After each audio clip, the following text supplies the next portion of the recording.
व्यक्ति था। वह एक संत के पास गया और कहता है कि संत जी, मेरा एक बेटा है, वह न तो पूजा पाठ करता है और न ही भगवान का नाम लेता है।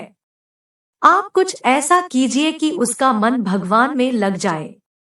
संत जी कहते हैं, ठीक है बेटा, एक दिन तू उसे मेरे पास लेकर आ जा। अगले दिन वो व्यक्ति अपने बेटे को लेकर संत जी के पास गया। अब संत जी उसके बेटे से कहते हैं, बेटा बोल राधे राधे। बेटा कहता है, मैं क्यों कहूँ? संत जी कहते हैं, बेटा बोल राधे राधे। वो इसी तरह से मना करता रहा और अंत तक उसने यही कहा कि मैं क्यों कहूँ राधे राधे। संत जी ने कहा, जब तुम मर जाओगे और यमराज के पास जाओगे तब यमराज तुमसे पूछे कि कभी भगवान का नाम लिया, कोई अच्छा काम किया, तब तुम कह देना कि मैंने जीवन में एक बार श्री राधा रानी के नाम को बोला है, बस एक बार। इतना बताकर वह चले गए। समय व्यतीत हुआ और एक दिन वो मर गया। यमराज के पास पहुंचा। यमराज ने पूछा, कभी कोई अच्छा काम किया है? उसने कहा, हाँ महाराज, मैंने जीवन में एक बार श्री राधा रानी के नाम को बोला है। आप उसकी महिमा बताइए।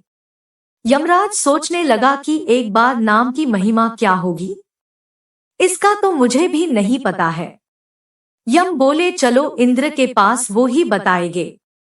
तो वो व्यक्ति बोला, मैं ऐसे नहीं जाऊंगा, पहले पालकी लेकर आओ, उसमें बैठ कर जाऊंगा। यमराज ने सोचा ये बड़ी मुसीबत है। फिर भी पालकी मंगवाई गई और उसे बिठाया। 4 कहार पालकी उठाने वाले लग गए। वो बोला, यमराज जी, सबसे आगे वाले कहार को हटाकर उसकी जगह आप लग जाइए। यमराज जी ने ऐसा ही किया। फिर सब मिलकर इंद्र के पास पहुंचे और बोले कि एक बार श्री राधा रानी के नाम लेने की महिमा क्या है? इंद्र बोले, महिमा तो बहुत है, पर क्या है ये मुझे भी नहीं मालूम। बोले कि चलो ब्रह्मा जी को पता होगा, वो ही बताएंगे। वो व्यक्ति बोला, इंद्र जी ऐसा है, दूसरे कहार को हटाकर आप यमराज जी के साथ मेरी पालकी उठाइए। अब एक और यमराज पालकी उठा रहे हैं और दूसरी तरफ इंद्र लगे हुए हैं। पहुंचे ब्रह्मा जी के पास। ब्रह्मा ने सोचा कि ऐसा कौन सा प्राणी ब्रह्मलोक में आ रहा है जो स्वयं इंद्र और यमराज पालकी उठा कर ला रहे हैं। ब्रह्मा के पास पहुंचे। सभी ने पूछा कि एक बार श्री राधा रानी के नाम लेने की महिमा क्या है? ब्रह्मा जी बोले, महिमा तो बहुत है, पर वास्तविकता क्या है कि ये मुझे भी नहीं पता, लेकिन हाँ, भगवान शिव जी को जरूर पता होगा।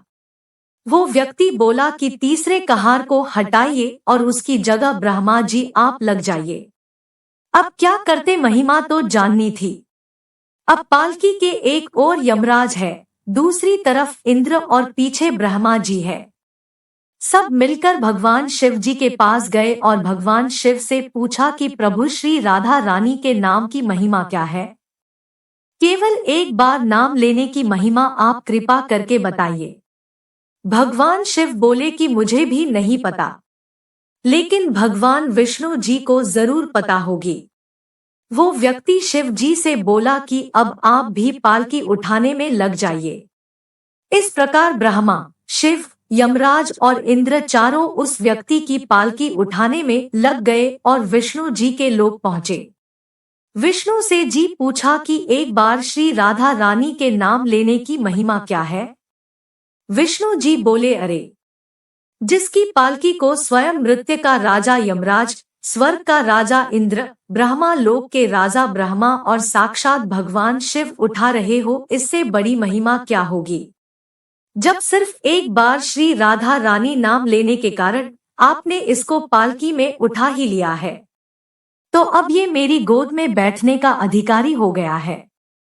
भगवान श्री कृष्ण ने स्वयं कहा है कि जो केवल रा बोलते हैं तो मैं सब काम छोड़कर खड़ा हो जाता हूँ, और जैसे ही कोई धा शब्द का उच्चारण करता है तो मैं उसकी ओर दौड़ लगाकर उसे अपनी गोद में भर लेता हूँ। तो यह थी आज की बहुत सुंदर कहानी। ऐसे ही और वीडियो देखने के लिए हमारे चैनल को सब्सक्राइब करें और बेल आइकन को जरूर दबाएं ताकि आने वाली वीडियो की नोटिफिकेशन आपको समय पर मिल जाए। अंत में एक बार फिर से आपका बहुत बहुत धन्यवाद।